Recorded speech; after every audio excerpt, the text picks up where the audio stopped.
What do you think of this sit at home every Monday in the East? And now the attempt by some of the governors, stakeholders, and lawmakers to say no, allow peace to reign in the Southeast. What are your thoughts? IPOB is even saying we have no hand in it. Yes, in fact, this is why I've asked to come on this show, to take the opportunity to appeal to President Tinubu to step into this matter. 1/5 of the company is being held hostage.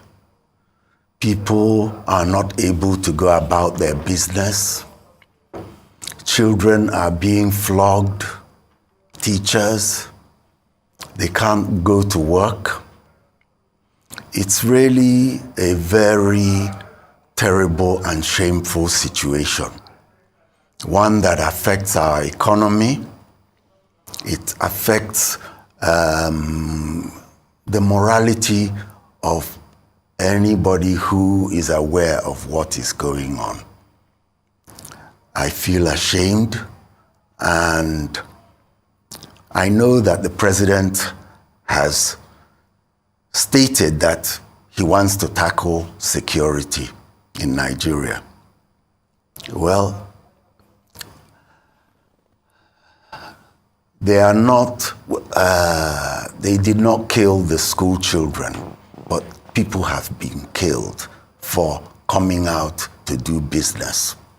And it is a very, very terrible shame. I believe that the security situation is a low-hanging fruit for President Tinubu, who has proven himself as a man who wants to attend urgently to certain pressing issues. I believe that when 1/5 of your country is being prevented from performing their day-to-day livelihood activities, it is something that you must attend to urgently. The sit-at-home order has been on since August 2021, was introduced then.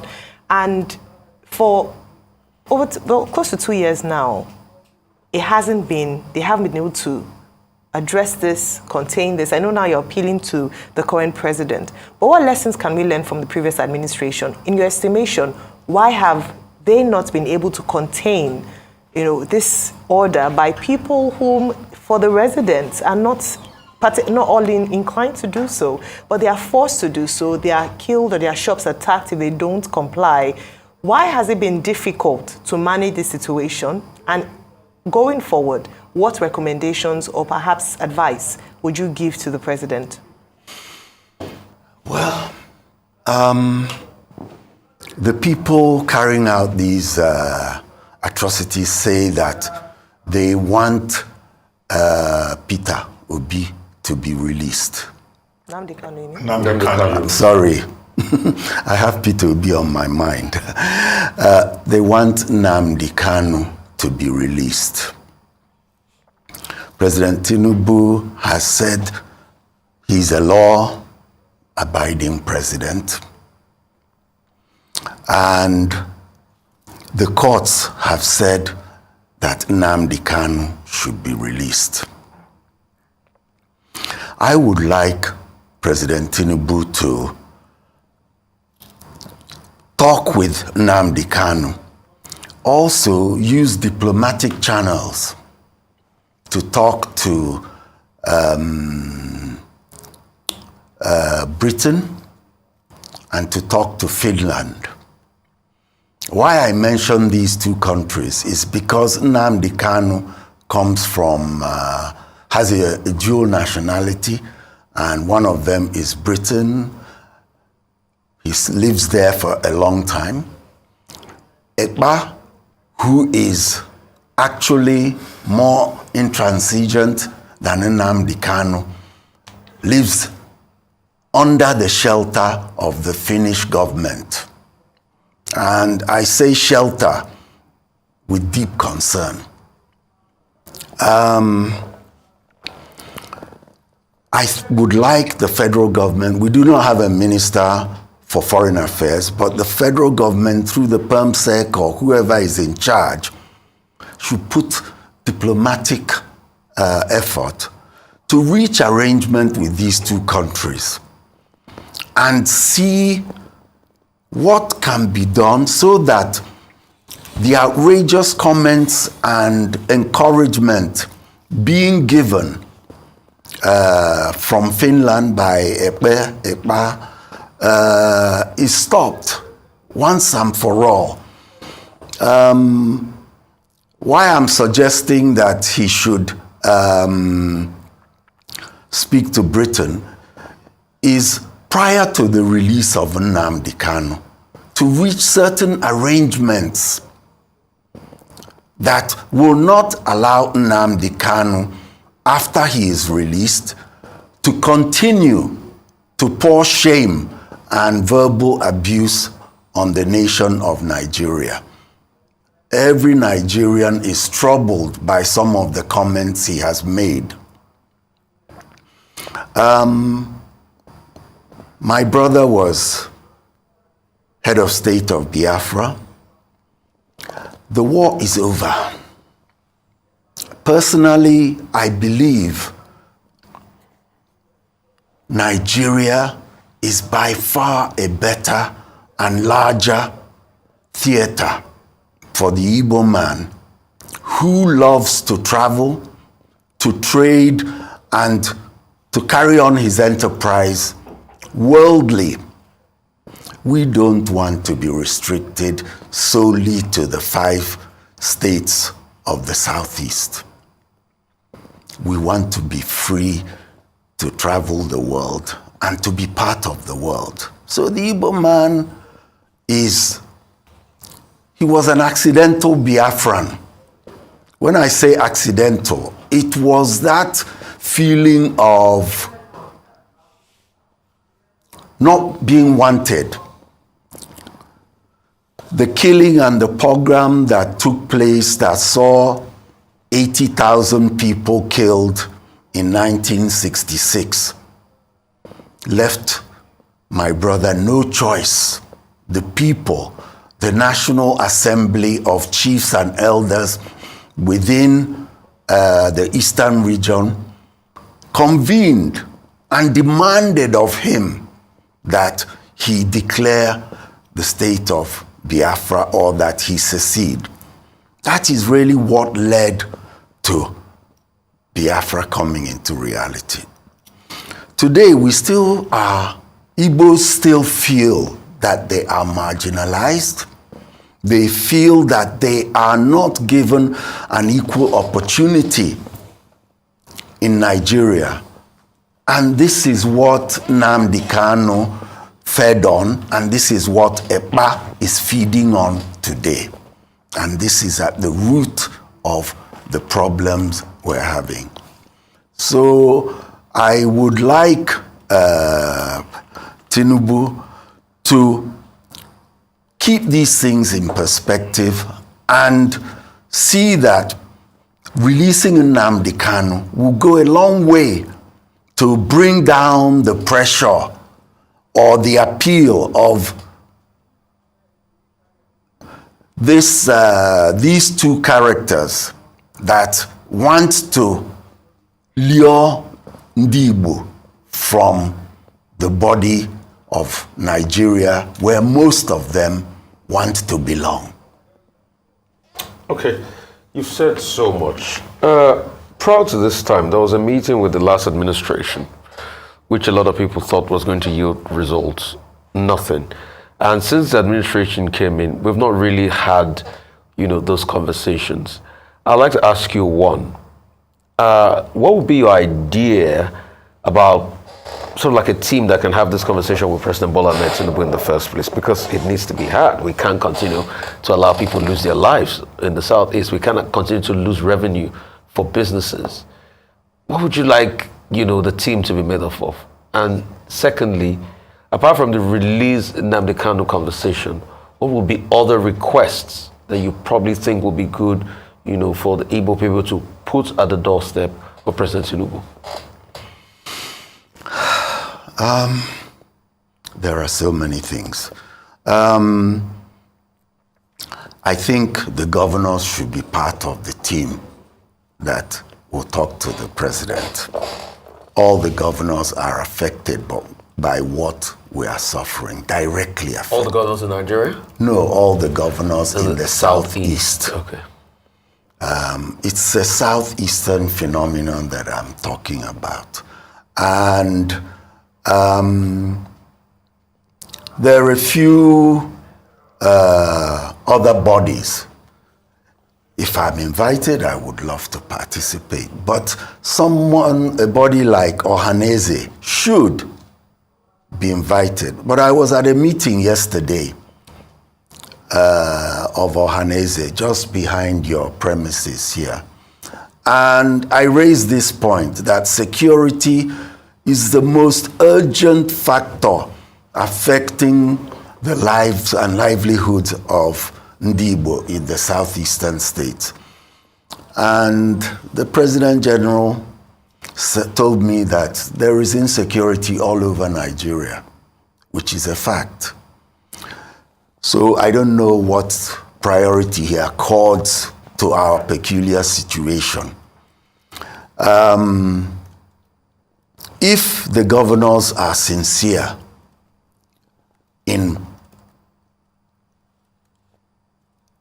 wanting what I am pleading for, that is to reduce the demand, to take the carpet from under the feet of Ekpa by releasing Nnamdi Kanu, because he has often voiced that this is what he's after. If the governors are sincere, they are enough to be able to talk to the president and achieve the results we are seeking. The most important fact is that the court has said Nnamdi Kanu should be released. But the government has also gone to court. Yes, we know that Buhari did not have much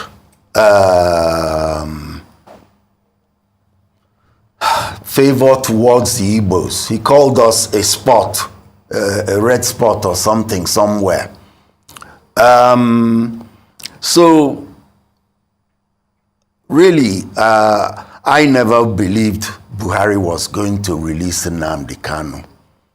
And I voiced this at any time people asked my opinion. But I believe Tinubu is a different person. He does not carry the same baggage as Buhari appears to carry regarding the Igbo people. And I would like to see the Yorubas and the Igbos have a better understanding and love for each other's ethnic group. And this singular act will go a very long way for the Igbos to appreciate that Tinubu is somebody they can trust to look at their sentiments of marginalization in a different light to the last administration. Okay, so what are those things specifically, apart from the Kanu, what are those other asks you'd like to ask the government for the Igbos? I will go back as far as state creation, the number of states that have been created. I don't think that the South or the Igbos have a number of states that their population demands. Also goes hand in hand with local governments. administrative units as a whole. These are the main things. The other things that threaten, like we had during the elections, people threatening that they will take Igbo man's properties and this and that. And I would like to see the government of President Tinubu to come out and say once and for all that certain acts by Olumo or certain pronouncements by the Speaker of the Lagos House of Assembly are unpatriotic, that they go against the law of the Federation of Nigeria. He should come out, even if they are members of his party. Having for now been sworn in as the president of this country, he must come out and say, no, these acts should not occur anymore. Well, the president has made it clear that he's committed to national unity, and he said that again and again. But let me ask this. Yes, it would be nice if people, the Igbo elite, again pay a visit to President Tinubu. But every Nigerian president says, oh, Nigeria will not be divided under my watch. I have a responsibility to keep Nigeria one. That's what every president says. Will you recommend that if the government of Nigeria says, look, the condition for releasing Nnamdi Kanu will be that there will be no more talk about secession. Will you support that idea? Personally, because I don't imagine that the president will just say, okay, let him go, we think he should go for peace to reign. There are certain concessions may be extracted. You think that concession can be given?